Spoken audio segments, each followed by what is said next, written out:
ಇರ್ಬೋದು, ಮಂಜುನಾಥ್ ಶಿವಶಿಂಪಿ ಆಗಿರ್ಬೋದು, ಎಲ್ಲರನ್ನೂ ಸಾಯ ಹೊಡಿತಾರ ಅವ್ರು. ಇನ್ನು ನಾವು ಕಾಶ್ಮೀರಕ್ಕೆ ಹೋಗೋದಿಲ್ಲಲ್ಲ, ನಮ್ಮನ್ಯಾಗ ಸಾಯ ಹೊಡಿತಾರಂತ ತಿಳ್ಕೊಬೇಡ್ರಿ ಹಿಂದೂಗಳೇ. ನಿಮ್ಮನ್ನು ಸಾಯ ಹೊಡಿಲಿಕ್ಕೆ ಮುರ್ಷಿದಾಬಾದಾಗ ಸಾಯ ಹೊಡಿಬೋದು, ಮಂಗಳೂರೊಳಗೆ ಸಾಯ ಹೊಡಿಬೋದು, ಕಲಬುರ್ಗಿಯಾಗ ಸಾಯ ಹೊಡಿಬೋದು, ಬಾಗಲಕೋಟೆಯಾಗೂ ಹೊಡಿಬೋದು ಇಂದಿರಾ ನಾಳೆ.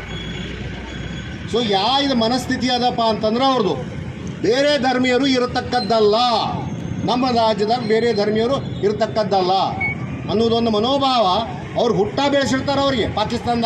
ಪಾಕಿಸ್ತಾನದ ರೀಲ್ಸ್ಗಳು ನೀವೆಲ್ಲ ಮೊಬೈಲ್ನಾಗ ನೋಡ್ತಿರ್ಬೋದು. ಅವ್ರು ಏನು ಹೇಳ್ತಾರಪ್ಪ ಅಂದ್ರೆ ಹಿಂದೂ ರಾಷ್ಟ್ರ ಅಂದ್ರೆ ಮಹಾನಾಯಕ ರಾಷ್ಟ್ರ, ಅವ್ರು ಕಾಫೀರ್ ಇದ್ದಾರೆ, ಕುಫ್ರ್ ಇದ್ದಾರೆ, ಶಿರ್ಕ್ ಇದ್ದಾರೆ, ಆದಿದ್ದಾರೆ, ಇದಿದ್ದಾರೆ ಅಂತ ಕುರಾನದ ವರ್ಡ್ಗಳು ಇವೆಲ್ಲ. ನಾವು ಮೌಲ್ವಿಯಲ್ಲಿ ಒಂದು ವಿನಂತಿ ಮಾಡ್ತೇನೆ, ಗಂಗಾ ಜಮನಿ ತಹಸೀಬ್ ಅಂತೀರಿ, ಗಂಗಾ ಜಮನಿ ತಹಸೀಬ್ ಇದ್ರೆ ಹಿಂಗ್ಯಾಕೆ ಆಗ್ತಿತ್ತು ಕತಿ? ಎಷ್ಟೋ ಜನ ಒಳ್ಳೆ ಮುಸಲ್ಮಾನರಾಗಿ ಹೋಗ್ಯಾರ ಖರೆ. ಅಬ್ದುಲ್ ಕಲಾಂ ಆಜಾದನ್ನು ಇನ್ನೂ ನಾವು ನೆನೆಸ್ತೀವಿ, ಒಂದು ಸೈಂಟಿಸ್ಟ್ ಅಂತ ಹೇಳಿ.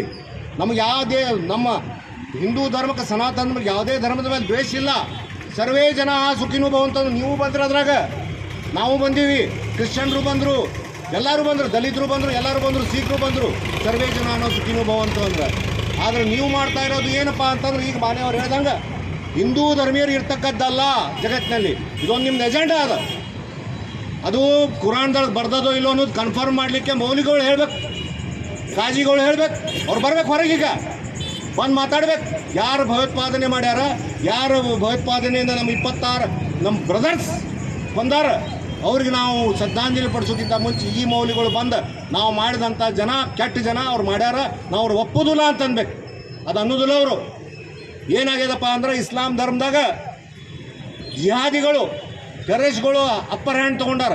ಅಲ್ಲಿ ಚಲೋ ಮಂದಿನ ಒಟ್ಟ ಏನೂ ಮಾತಾಡ್ಸಕ್ಕೆ ಕೊಡೋದಿಲ್ಲ ಅವರು. ಒಟ್ಟ ಬಂದೂಕ್ ಹಿಡಿ, ಸಾಯ ಹೊಡಿ, ಕಾಫೀರಿದ್ದಾನ ಸಾಯ ಹೊಡಿ, ಇಷ್ಟೇ ಹೇಳ್ಕೊತ ಬಂದಾರ ಅವ್ರು ಸಣ್ಣಾಗಿರ್ತಾಯಿಂದ. ಆ ಮದ್ರಸಾದಾಗೂ ಇದನ್ನ ಕಲಿಸ್ತಾರೆ. ಅದಕ್ಕೆ ಉತ್ತರ ಪ್ರದೇಶದಾಗ ಹೇಳ್ತಾನೆ ಯೋಗಿ, ಅದಕ್ಕೆ ಮದ್ರಸಾಗಳನ್ನೆಲ್ಲ ಬಂದ್ ಮಾಡ್ಯಾರ. ಮಾಡಲೇಬೇಕಾದ್ರೆ ಬೇರೆ ಏನು ದಾರಿ ಇಲ್ಲ. ನಾವೆಲ್ಲರೂ ಜೀವನ ತುಳಿಬೇಕು, ನಾವು ಹಿಂದೂಗಳನ್ನು ತುಳಿಬೇಕು, ಈ ರಾಷ್ಟ್ರ ಪ್ರಗತಿ ಮಾಡಬೇಕು, ಶಾಂತಿಯಿಂದ ಇರಬೇಕಂತಂದ್ರೆ ಮೊದಲು ಮುಸಲ್ಮಾನ ಕಾಜಿಗಳು, ಮೌಲ್ಯಗಳು ನಾವೆಲ್ಲ ಇದನ್ನು ತೆಗಿತೀವಿ.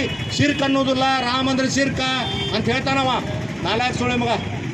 ಯಾರು ನಾಯಕ್ ಡಾಕ್ಟರ್ ನಾಯಕ್ ಅಂತಿದ್ದಾನೆ, ಪೀಸ್ ಅಂತ ಟಿ ವಿ ಇಟ್ಕೊಂಡಿದ್ದವ, ಜಾಕೀರ್ ನಾಯ್ಕ್. ಅವನ ಹೇಳ್ಯಾನಿದ್ರ ಕಾಫಿರಿಗೆ ಕೊಲ್ರಿ ಅಂತ ಹೇಳ್ತಾನವ. ಸೊ ಈ ರೀತಿಯೊಳಗೆ ಇಂಥ ಮನೋಸ್ಥಿತಿ ಮನೋಭಾವ ಇದ್ದವರು ಏನು ಮಾಡ್ಲಿಕ್ಕಾಗೋದಲ್ಲ. ನಾವು ಏನಾದರೂ ಮಾಡಿ ಅದಕ್ಕೆ ತಕ್ಕ ಪಾಠ ಮೋದಿಜಿಯವರು, ನಮ್ಮ ಮೋದಿಜಿಯ ಪ್ರಧಾನಮಂತ್ರಿ ದೇವರಿಗೆ ನಮ್ಮ ದೇಶಕ್ಕೊಬ್ಬರು ಗುರುಗಳಿದ್ದಂಗೆ, ನಮ್ಮ ತಂದೆ ಇದ್ದಂಗೆ ಅವರು ಇದನ್ನೇನಾರ ಮಾಡೇ ಮಾಡ್ತಾರಂತ ನಮಗೆಲ್ಲರಿಗೂ ಭರವಸೆ ಇದೆ.